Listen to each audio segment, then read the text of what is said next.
మనతో మాట్లాడడానికి కాంగ్రెస్ అధికార ప్రతినిధి ఇందిరా శోభన్ ఉన్నారు. మేడం చెప్పండి, బీజేపీ పార్టీ కూడా పార్లమెంట్లో మహిళా బిల్లులు కూడా పెడతా ఉంటుంది. మరి మీ కాంగ్రెస్ పార్టీ తరఫున మీ స్టాండ్ ఏ విధంగా ఉండబోతుంది? సో మొన్న మా ఏఐసిసి మహిళా ప్రెసిడెంట్ వచ్చినప్పుడు కూడా నేను తనతో మాట్లాడడం జరిగింది. అంతకుముందుకు వచ్చినప్పుడు నేను ఆమెకు రిప్రజెంటేషన్ కూడా చేశాను. మహిళా కోటాలో 33%లో బీసీల సబ్ కోటా కూడా ఉండాల్సిన అవసరం ఉంది. గతంలో ఉమెన్ బిల్లు ఆగిపోవడానికి కారణం కూడా ఇదే. కాబట్టి ఇవాళ మళ్ళీ ఆ బిల్లు వచ్చినట్లయితే ఏ ఉమెన్ ఉంటారో అందరికీ తెలుసు. కాబట్టి మా బిడ్డలకి న్యాయం జరగాలి అనే ఉద్దేశంతో ఆ రోజు ఆ బిల్లు వ్యతిరేకించారు. ఇవాళ బలవంతంగా వాళ్ళు మళ్ళీ అదే లైన్లో తీసుకెళ్లడానికి భారతీయ జనతా పార్టీ ఆలోచిస్తుంది. కాబట్టి ఇప్పుడు మీరు అమెండ్మెంట్ కోసము 15-16వ తారీఖు నాడు వెళ్తున్నారు. కాబట్టి దీనికి సంబంధించిన దాంట్లో బీసీ కోట, ఒక బీసీ ప్రధానమంత్రిగా ఉండి బీసీ ఆడబిడ్డలను చేర్చకపోతే సిగ్గుచేటు, ఆయన బీసీ వ్యతిరేకంగా చెప్పాల్సినటువంటి పరిస్థితి ఏర్పడుతుంది. ఈ రెండో విషయం ఏంటి అని అంటే ఈ రాష్ట్రం నుంచి బీసీలకి న్యాయం జరగాలని రేవంత్ రెడ్డి గారు పెద్ద ఎత్తున బీసీ బిల్లు కూడా తీసుకురావడం జరిగింది. సో నేను మహేష్ అన్న కూడా ఒక రిప్రజెంటేషన్ కూడా ఇచ్చాను పార్టీ తరపున, అలాగే విప్పులకి అందరికీ కూడా చేశాను. సో ఇది సీరియస్గా తీసుకోవాల్సిన అంశము. Already national party Congress party కూడా బీసీ సబ్ కోటా యాడ్ చేయాలని చెప్పేసి పార్టీ లైన్లో కూడా ఉంది. కాబట్టి మనం దీన్ని ఇంకొంచెం సీరియస్గా ముందుకు తీసుకెళ్తే బాగుంటుందని చెప్పడం జరిగింది. ఈ మధ్యకాలంలో బీసీ సంఘాలు కూడా జాతుల సినిన వాళ్ళు కూడా మొన్న వాళ్ళు ఒక మీటింగ్ కూడా అరేంజ్ చేశారు, రౌండ్ టేబుల్ లాగా అఖిలపక్షంతో. నన్ను కూడా పిలిచారు ఆ రోజు. బట్ పీసీసీ గారితో మీటింగ్ ఉండడంతో నేను వెళ్ళలేకపోయాను ఆ రోజు. బట్ అల్టిమేట్గా ఇది చేయాల్సిన అవసరం ఉంది. ఒకసారి అయిపోయిన తర్వాత మళ్ళీ దాన్ని అమెండ్మెంట్ చేయాలంటే చాలా కష్టమైనటువంటి పని. మళ్ళీ అందరూ ఒప్పుకునే వల్ల ఇవన్నీ ఎవరికి రకరకాల ఈక్వేషన్స్ ఉంటాయి. కాబట్టి భారతీయ జనతా పార్టీ కావాలంటే 370ని ఎట్లా రద్దు చేసిందో చూసినాం. భారతీయ జనతా పార్టీ కావాలంటే ట్రిపుల్ తలాక్ ఎట్లా తీసుకొచ్చిందో చూసినాం. కాబట్టి బీసీ బిడ్డల యొక్క ఆత్మగౌరవం కాపాడడం కోసము బీసీలకి చట్టసభల్లో ఆ సంఖ్య ఉండాలి అని అంటే డెఫినెట్గా మా కోటా మాకు చట్టబద్ధంగా రావాల్సిన అవసరం ఉంది. దాన్ని యాడ్ చేయమని చెప్తున్నాము. ఈ రాష్ట్రం నుంచి, ఉమ్మడి ఆంధ్రప్రదేశ్ నుంచి ఇప్పటి వరకు కూడా ఒక్క బీసీ మహిళ కూడా చట్టసభలో పార్లమెంటుకు వెళ్ళలేదంటే అది సిగ్గుచేటే కదా. నిజంగానే నాకు ఆ హక్కు ఉండుంటే ఎవరో ఒక బీసీ మహిళ చట్టసభలో ఉండేది కదా. కాబట్టి అది చట్టం అవకాశం కల్పిస్తేనే మాకు అవకాశాలు వస్తాయి. ఆటోమేటిక్గా జనరల్లో ఉన్నటువంటి వాళ్ళు మాకు పోటీకారప్పుడు. సో మాకు అది ఎకనామికల్గా అయినా ఏ రకంగా ఉన్నటువంటిది ఇన్ఫ్లుయెన్స్ పరంగా చూసుకున్నా కూడా వాళ్ళని తట్టుకోవడం కష్టమైనటువంటి పరిస్థితి ఉంది. కాబట్టి ఇవాళ బీసీ మహిళలు గ్రౌండ్లో క్షేత్రస్థాయిలో పనిచేసేటువంటి మహిళలకి చట్టసభలో అవకాశం రావాలంటే డెఫినెట్గా అది చట్టరూపేణ చట్టబద్ధత కలిగినటువంటి హక్కు కావాలని కోరుతున్నాం. అంటే గతంలో కూడా కాంగ్రెస్ పార్టీ మహిళా రిజర్వేషన్ బిల్లు తీసుకొచ్చింది, కానీ పాస్ చేయించుకోలేకపోయింది, దాంట్లో లోపాలు ఉన్నాయని చెప్పేసి కూడా బీజేపీ వాళ్ళు కూడా ఆరోపిస్తున్నారు. అంటే మెయిన్గా కాంగ్రెస్ పార్టీ మహిళా బిల్లుకు వ్యతిరేకము, వాళ్ళే అడ్డం పడుతున్నారు అని చెప్తున్నారు. సో ఆ రోజు అడ్డుపడడానికి అదే చెప్తున్నాను నేను. ఆ రోజు వాజ్పేయి గారు ఉన్న సందర్భం అయిండొచ్చు, అంతకుముందుకు తను దేవగౌడ గారు ఉన్నటువంటి సందర్భం అయిండొచ్చు, అంతకుముందుకు రాజీవ్ గాంధీ గారు ఉన్నటువంటి సందర్భం అయిండొచ్చు. నేనేమంటున్నంటే ఆ సందర్భాలలో యూపీకి సంబంధించినటువంటి కొద్దిమంది బీసీ నేతలు అప్పుడు మాతో భాగస్వామ్యం ఉన్నప్పటికీ కూడా వాళ్ళు వ్యతిరేకించారు. ఎందుకు వ్యతిరేకించారంటే మీరు మహిళా బిల్లు మా కోటా లేకుండా మీరు మహిళా బిల్లు పెట్టినట్లయితే మళ్ళా ఎవరుంటారో తెలుసు, కటింగ్ మహిళలు వచ్చి కూర్చుంటారని చెప్పారు. దాని అర్థం ఏంటి అని అంటే ఆ సందర్భంలో అగ్రవర్ణాలకు సంబంధించిన ఆడబిడ్డలే ఉంటారు తప్ప మాకు అవకాశాలు రావు, మా ఆడబిడ్డలు ఉండరు అక్కడ. కాబట్టి మాకు చట్టబద్ధ పరంగా మాకు ఇవ్వండి అని అప్పుడు అడిగారు. అందుకే అది వీగిపోయింది ఆ రోజు. అది మళ్ళీ ఇప్పుడు వచ్చింది.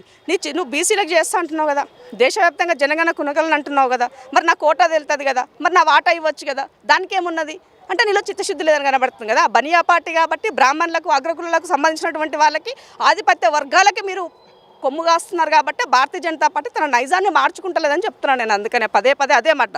బీజేపీలకు మాట్లాడే నైతిక హక్కు ఉన్నదా? ఏ బీసీ మహిళను ఇక్కడ నుంచి మీరు తీసుకెళ్ళి డెవలప్ చేస్తున్నారు చెప్పండి. ఈ రాష్ట్రం నుంచి ఒక్క బీసీ మహిళను భారతీయ జనతా పార్టీ నుంచి కేంద్రంలో తీసుకెళ్ళినటువంటి దాఖలు ఉన్నాయి చెప్పమనండి.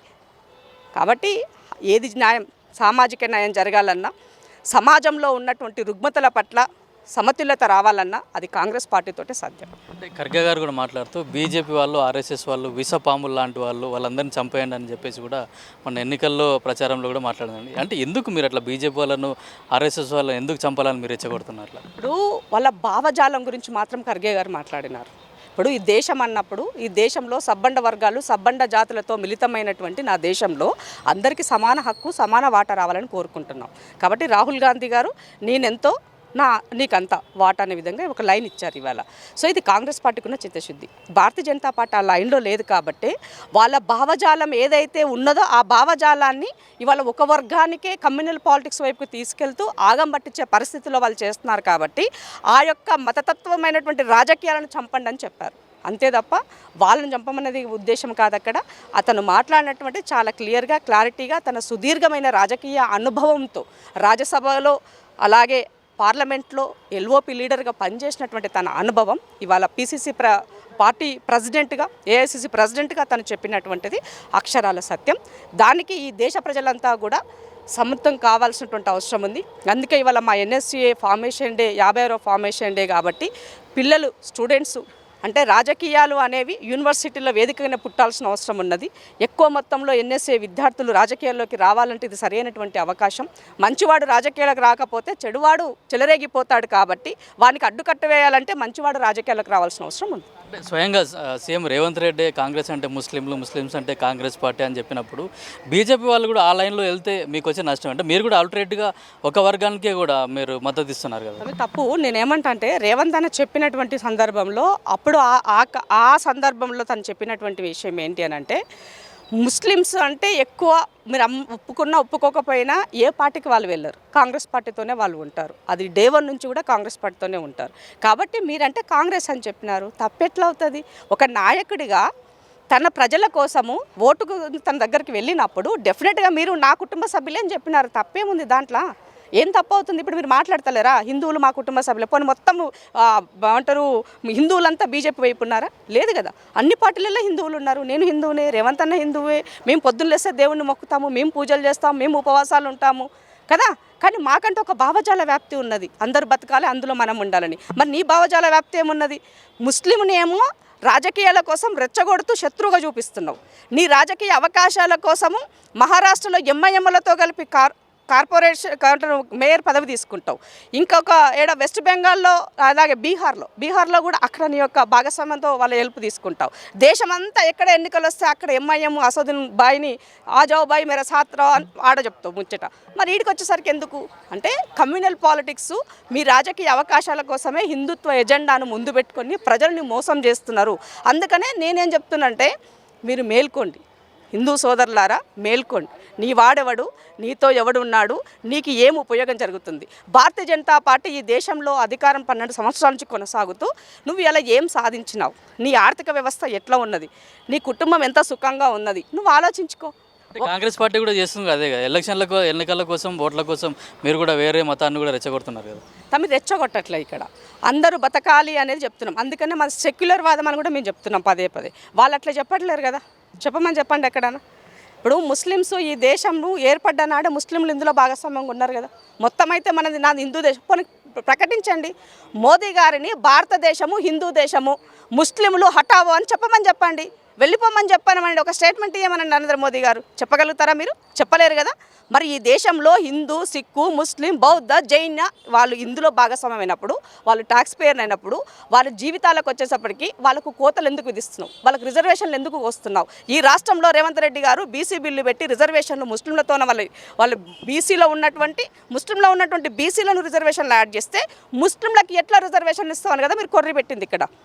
మరి వాళ్ళు మనుషులు కాదా? వాళ్ళు బతకొద్దా? వాళ్ళు పేదరికంలో లేరా? ఆలోచించండి. ఇది కామన్ సిటిజన్గా చదువుకున్న వాళ్ళు ఆలోచించాల్సిన అవసరం ఉంది. కాబట్టి రాజకీయాల కోసము కులాలను మతాలను వాడుకోవడం బంద్ చేసి వీళ్ళు కూడా ఇందులో భాగమే, వాళ్ళు కూడా మనుషులే అని మీరు గుర్తించండి. మనిషిని మనిషిగా గుర్తించరా బాబు అని అడుగుతున్నాం. అంటే ల్యాండ్ కబ్జా విషయంలో కూడా ఒక మంత్రి స్వయంగా ప్రోద్బలం ఉంది, మంత్రి కుమారుడు కూడా ల్యాండ్ కబ్జాలు చేస్తున్నారని చెప్పేసి బీఆర్ఎస్ పార్టీ వాళ్ళు ఆరోపిస్తున్నారు. మొన్న కూడా 2-3 సైట్లు కూడా విజిట్ చేయడం జరిగింది. నాదర్గుల్లో కూడా పెద్ద ఇష్యూ జరుగుతూ ఉంది. నేను ఏమంటే హరీష్ రావు, కేటీఆర్, కవిత వీళ్ళందరికీ ముఠా నాయకుడు కేసీఆర్, వీళ్ళందరూ 10 సంవత్సరాలు ఏం చేసినారు? ఎన్ని లక్షల భూములు మీరు కబ్జాలో పెట్టినారు? ఎంతమంది భూములు ధరదత్తం చేసుకున్నారు? పేద భూములు లాక్కున్న దుర్మార్గుడు ఎవడు? సన్యాసుడు అని అడుగుతున్నాను నేను. ఇదంతా చిట్ట మా దగ్గర కూడా ఉంది కదా, మేము మాట్లాడుతున్నాం కదా, పెడుతున్నాం కదా, కేసులు అనుభవిస్తున్నారు కదా. మీరు కొత్తగా వచ్చి ఇవాళ ఈ మంత్రి చేశాడు, ఈ మంత్రి కొడుకు చేశాడంటే నీ దగ్గర ఏమైనా ఆధారాలు ఉంటే బయట పెట్టరు భయ్, తీసుకొచ్చి ప్రూఫ్స్ ముందు పెట్టినప్పుడు కాంగ్రెస్ పార్టీ నిజంగా తప్పు చేస్తే తన పార్టీ వాడైనా వదలలే, కేంద్ర మంత్రులైనా వదలలే, వాళ్ళపైన కూడా కేసులు పెట్టింది. తెలియదా మరి ఆ విషయం? మొన్న మాట్లాడిన దాంట్లో మా సబితక్క వెంటనే ఉన్నది. మా సబితక్క పైన కాంగ్రెస్ పార్టీలో ఉన్నప్పుడే అక్క మీద కేసులు ఉన్నాయి. మరి అది తెలియదు అక్కకి కదా. నేనేమంటున్నా అంటే అన్నీ తెలిసిన, ఇప్పుడు ఏమి తెలియడానికి ఏమైనా చెప్పొచ్చు, అన్నీ తెలిసి నటించడానికి ఏం చెప్తాం మనం? ఏం చెప్పలేం. కాబట్టి రాజకీయ కోణంలో పొద్దున్న లేస్తే ఏదో ఒకటి కాంగ్రెస్ పార్టీ పైన బట్టగాల్చి మీద వేస్తాం, మీరు కడుక్కుంటారా కడుక్కోండి, కడుక్కోకపోతే మీ సావు మీరు సావుంటారు అనే విధంగా ఉంది. కాబట్టి ప్రజలు ఎవరు పట్టించుకోవట్లేరు. బాగా తిని బలిసి కుంభకర్ణుల లెక్క ఉన్నోళ్ళు ఇవాళ మా గురించి మాట్లాడితే ఎవరు నమ్ముతారా తమ్మి? అక్రమాలు చేసిన వాళ్ళు, కబ్జాలు చేసిన వాళ్ళకి కేర్ ఆఫ్ అడ్రస్ ఆ కుటుంబము. వాళ్ళు మా మీద ఆరోపణలు చేస్తే ఎవరైనా నమ్మే పరిస్థితి ఉన్నదా రాష్ట్రంలో? అది వేస్ట్ ముచ్చట. 2 రోజులు రేవంత్ అన్న సోదరుల మీద పడతారు, 2 రోజులు మంత్రుల మీద పడతారు. ఇక ఏది దొరకకపోతే ఏదో గాయ చేసి మాట్లాడాలా, గట్లున్నది అంతలా ముచ్చట. ఇప్పుడు సీనియర్ నాయకుడు జీవన్ రెడ్డి గారు కూడా బీఆర్ఎస్లోకి వెళ్తున్నారని ప్రచారం జరుగుతుంది. ఈరోజు కేటీఆర్ కూడా స్వయంగా వెళ్ళి కలుస్తున్న పరిస్థితి. ఎందుకు అంత సీనియర్ నాయకుడిని మీ కాంగ్రెస్ నుంచి బయటకు పంపిస్తున్నారు? పార్టీ ఎప్పుడు బయటకు పంపించలేదు. అన్నని పార్టీలో ఉండమని కోరారు. పిసిసి ప్రెసిడెంట్ గారు వెళ్ళారు. ఏఐసిసి నుంచి వంశీచంద్ అన్న వెళ్ళారు. రాహుల్ గాంధీ గారితో మాట్లాడిపించినారు. అట్లాగే రాష్ట్రంలో ఉన్నటువంటి, అంటే కరీంనగర్లో ఉన్నటువంటి నాయకులు, పెద్ద నాయకులందరూ కూడా, మంత్రులు పొన్నమన్న అయ్యుండొచ్చు, శ్రీధర్ అన్న అయ్యుండొచ్చు, అలాగే అడ్లూరు లక్ష్మణ్ అన్న అయ్యుండొచ్చు, అందరూ వెళ్ళి రిక్వెస్ట్ చేశారు. మీ 40 సంవత్సరాల రాజకీయ అనుభవం పార్టీకి అవసరం ఉన్నది, మీరు ఉండండి అని చెప్పడం జరిగింది. బట్ ఆయనకు ఉన్నటువంటి వెసులుబాటులో తనకేం ఇబ్బంది ఉందో, తనకేం జరిగిందో అనేది తాను ఆలోచించుకోవాల్సిన అవసరం ఉంది. ఉన్నంతవరకు అన్నకు అవకాశాలు ఇచ్చారు.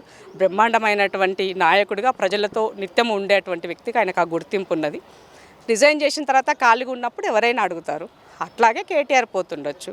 నిర్ణయం చేస్తారా చేయరా అన్నది ఇంకా మనకు తెలియదు, చేసినాక మాట్లాడదాం. అంటే వేరే పార్టీ నుంచి గెలిచిన ఎమ్మెల్యేలను కాంగ్రెస్ పార్టీలో చేర్చుకున్నారు, దాంతో ఇద్దరికి సయోధ్య కుదరట్లేదు అనేది కూడా తెలుసు. అంటే ఆ ఒక్క దగ్గరే జరగలేదు కదా, రాష్ట్రంలో జరిగినటువంటి దగ్గర చాలా విషయాలు ఉన్నాయి. గతంలో కాంగ్రెస్ నుంచి బీఆర్ఎస్కి వెళ్ళినప్పుడు కూడా వాళ్ళు కూడా ఇట్లానే పరిస్థితి అయ్యి ఉండొచ్చిందేమో కదా. సో ఉంటుంది ఎక్కడో ఒక దగ్గర, కొంతలో ఎక్కడో మనం అండర్స్టాండింగ్ అన్నది తలుచుకొని పోతూ పార్టీ ఎదుగుదల కోసం మూవ్ అవ్వాల్సినటువంటి అవసరం అయితే ఉన్నది. బట్ ఆయన సీనియర్ నాయకుడు కాబట్టి నా ద్వారానే జరగాలన్న ఆలోచన ఆయనకు ఉండడం అన్నది సహజమే. నిన్నగాక మొన్న వచ్చిన నా మీద పెత్తనం ఏందన్నది న్యాచురల్గా జరుగుతుంది, ఉంటుంది. అది దాన్ని ఎవరం కాదనలేము. బట్ అక్కడ వచ్చినటువంటి వ్యక్తి ఆయన ఆలోచించుకోవాల్సిన అవసరం ఉండింది. పెద్ద మనిషిని ముందు పెట్టేసి ఆయన పని నడిపించుకుంటే ఆయనకి బాగుండేది, పార్టీకి బాగుండేది, ఇంకొకరు మాట్లాడుకునే అవకాశం ఉండేది కాదు ఇవాళ. బట్ జరిగినటువంటి విషయాల్లో ఎవరిని ఏమీ మనం అనలేని పరిస్థితి. వాళ్ళకు ఉన్నటువంటి స్వేచ్ఛను కాపాడుకోవాల బాధ్యత కూడా కాంగ్రెస్ పార్టీ ఉంది కాబట్టి అది వాళ్ళ ఇష్టం. అంటే కవిత గురించి ఏం చెప్తారు? కొత్త పార్టీ పెట్టబోతుంది, ఈ నెలలోనే కవిత కూడా కొత్త పార్టీతోటి వస్తుంది. ఇదొక తెలంగాణ చరిత్రలో ఒక సువర్ణ అధ్యాయం ఈ పార్టీ రావడం అనేది కూడా. వాళ్ళ ఆయన గతంలో మాట చెప్పినాడు, పార్టీ పెట్టడం అంటే పాండబ్బ పెట్టినట్టు కాదని చెప్పిండు. కాబట్టి మరి వాళ్ళ నాయన వాక్యాలు నిజం చేస్తుందా, వాస్తవం చేస్తుందా సోదరు తెలుసుకోవాల్సిన అవసరం ఉంది. ఆమెకి ఇవాళ ఈ రాష్ట్రంలో ఎక్కడో పైన ఉండాలన్న ఆలోచన ఉంది. ఆ పైన ఉండాలన్న ఆలోచనతోనే కింద నేలు మర్చిపోతుంది. నేను ఏ నుంచి వచ్చినా, నా పరిస్థితి ఏంది, 10 సంవత్సరాలు నేను ఏ కంపులో, ఏ ఊబిలో, ఏ అవినీతిలో ఉన్నాను, ఆ మరకలు నాకు కూడా ఉన్నాయి. ఆ మరకలు నాకు, నేను బయటకు రాగానే ఆ మరకలు నాకు పోయినాయి అనుకుంటే ఎట్లా అక్క? కాబట్టి అక్క ఆలోచించుకోవాల్సిన అవసరం ఉంది. రేవంత్ రెడ్డి గారి పైన, కాంగ్రెస్ పార్టీ పైన మీరు కామెంట్ చేసేటప్పుడు జాగ్రత్తగా ఆచితూచి ఆలోచించి స్టేట్మెంట్స్ ఇస్తే బాగుంటుంది. మీరు ఆడబిడ్డ కాబట్టి, తోటి ఆడబిడ్డగా మిమ్మల్ని మేము గౌరవిస్తాము. కానీ విపరీతంగా మీరు మాట్లాడినట్లయితే డెఫినెట్గా మా నుండి విమర్శలు ఎదుర్కోవాల్సిన పరిస్థితి వస్తుంది. సీఎం రేవంత్ రెడ్డి సంచులు మోస్తుండే కనుక ఇప్పుడు తమిళనాడులో కానీ కేరళలో కానీ స్టార్ కంపెనీలో అవకాశం ఇచ్చారని చెప్పేసి కూడా కవిత వ్యాఖ్యలు చేశారు. ఇప్పుడు పదే మాట్లాడేటువంటి తనకి బీఆర్ఎస్ పార్టీకి ఒక మామూలు ప్రాంతీయ పార్టీ, ఈ రాష్ట్రానికే పరిమితమైన పార్టీ. 1800 కోట్ల రూపాయలు మీకు ఎట్లా వచ్చినాయి? ఎవరు ఇచ్చినారు? మరి ఏం కష్టం చేసి సంపాదించినారు? మీ పార్టీకి స్వచ్ఛందంగా విరాళాలు ఎవరైనా ఇచ్చే పరిస్థితి ఉన్నదా? నయాన భయాన అదిరిచ్చి బెదిరించి వాడి వర్కులకు, వాడికి సంబంధించిన అన్నిట్లల్లో కాళ్ళల్లో కట్టలు పెట్టి, పుల్లలు పెట్టి 1800 కోట్ల రూపాయలు బాండ్ల రూపాయనే తెచ్చుకున్నారు. ఇలా సక్కం పూసలు మాట్లాడితే ఎట్లా? ఎస్, నా పార్టీ రాష్ట్రంలో అధికారంలో ఉంది. దేశంలో నేను 130 సంవత్సరాల చరిత్ర ఉన్న పార్టీ ఉన్నది. నా పార్టీకి ఎలక్షన్ జరిగినప్పుడు, ఎలక్షన్ సందర్భంలో కుటుంబ సభ్యులుగా ఎవరితోనైనా ఎక్కడికైనా వెళ్తాము, ఎవరికైనా పని చేస్తాము, వాళ్ళకి సహాయం చేస్తాము. నా కుటుంబం బలపడాలని కోరుకుంటున్నా, అంతే కదా. నువ్వు ఇవాళ భారతీయ జనతా పార్టీని నువ్వు వ్యతిరేకించే దానివే అయితే, భారతీయ జనతా పార్టీని నువ్వు శత్రువుగా చూసిన దానివే అయితే, కాంగ్రెస్ పార్టీకి దేశంలో ఎదగాలని కోరుకుంటావు. ఈ దేశంలో జరిగేటువంటి రుగ్మతలకు, కుట్రలకు, కుతంత్రాలకు కేర్ ఆఫ్ అడ్రస్ అయిన భారతీయ జనతా పార్టీ పైన నువ్వు ఉక్కుపాదం పైన మాట్లాడాల్సిన అవసరం ఉంది. అది వదిలేసి కాంగ్రెస్కి ఓటేయకండి అని మాట్లాడితే ఇంతకైనా సిగ్గుమల్లతనం ఉందని అడుగుతున్నా. అక్క మన జైలు పోయి వచ్చింది కదా, జైలు పోయి వచ్చినాక ఏమైంది, అదేదో కోర్టు కేసే కింది కోర్టు కొట్టేసింది ట్రయల్ అని అన్నారు. మళ్ళీ ఓపెన్ చేసిర్రు. అది ఓపెన్ చేసినాక ఏమవుతుంది, ఇప్పుడు మళ్ళీ ఏమవుతుందో తెలియని పరిస్థితి ఉన్నది. కాబట్టి అవన్నీ కాపాడుకోవాలంటే అప్పుడప్పుడు ఇట్లాంటి స్టేట్మెంట్ చేయాల్సిన పరిస్థితి, దిక్కుమాలిన పరిస్థితి దాపరించింది. గంతే ముచ్చట. నా ఖర్గే చేసిన వ్యాఖ్యలు కేవలం ఆర్ఎస్ఎస్ బీజేపీ భావజాలానికి వ్యతిరేకంగా మాత్రమే చేసింది, కానీ ఒక పార్టీకి సంబంధించింది కాదు. అట్లాగే కాంగ్రెస్ పార్టీ సెక్యులర్ పార్టీ, మా దాంట్లో అందరూ అంటే హిందువులను ముస్లింలను సమాన స్థాయికి సమానంగా చూసే పార్టీ మాదని చెప్తున్నారు. అట్లాగే కవిత విషయంలో కూడా రేవంత్ రెడ్డి పైన మాట్లాడేటప్పుడు కూడా కొంచెం ఆచితూచి మాట్లాడాలి అని చెప్పేసి కూడా ఇందిరా శోభన్ హెచ్చరిస్తున్నారు. కెమెరామెన్ కిరణ్తో కిరణ్ కుమార్, పల్లవి టీవీ, గాంధీ భవన్, హైదరాబాద్.